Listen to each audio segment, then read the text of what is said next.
Pergi, paksa mereka masuk, oleh Reverend Dr. Yu Hong Seng, pengerusi NECF. Dalam perumpamaan tentang perjamuan besar, tuan rumah telah menyiapkan pesta besar. Tetapi sebahagian besar tetamu undangan membuat alasan dan meminta izin tidak hadir.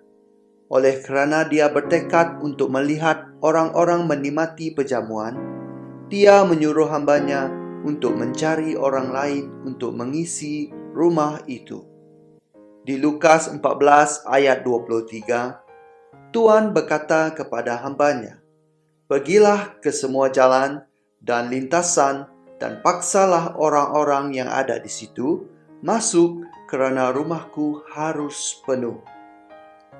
Apakah yang dimaksudkan paksa orang-orang masuk? Pertama, ia memerlukan kegairahan.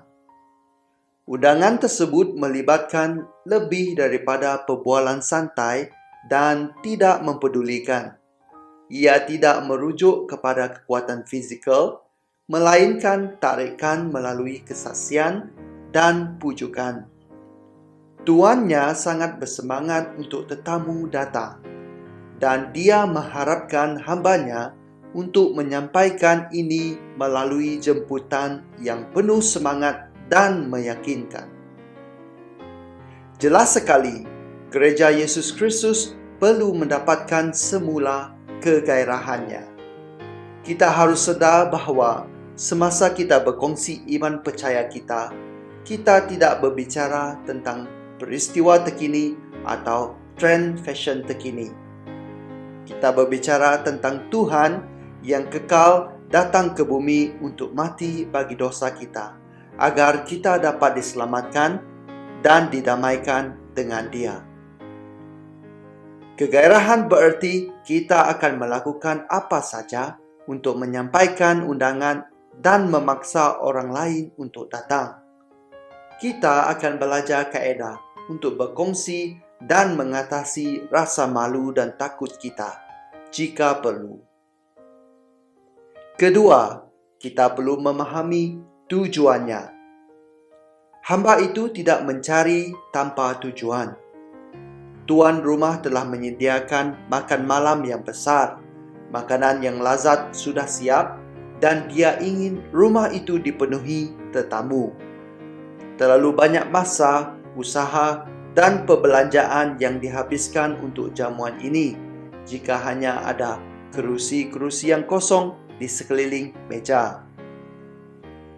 Perintah kita untuk berkongsi berita baik tentang Injil yang mulia juga bukan tanpa tujuan.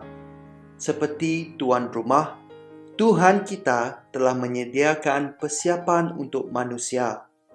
Dia mengetepikan kemuliaan surgawinya, mengambil kemanusiaan, berdarah dan mati untuk penebusan kita, dan bangkit semula untuk pembenaran kita.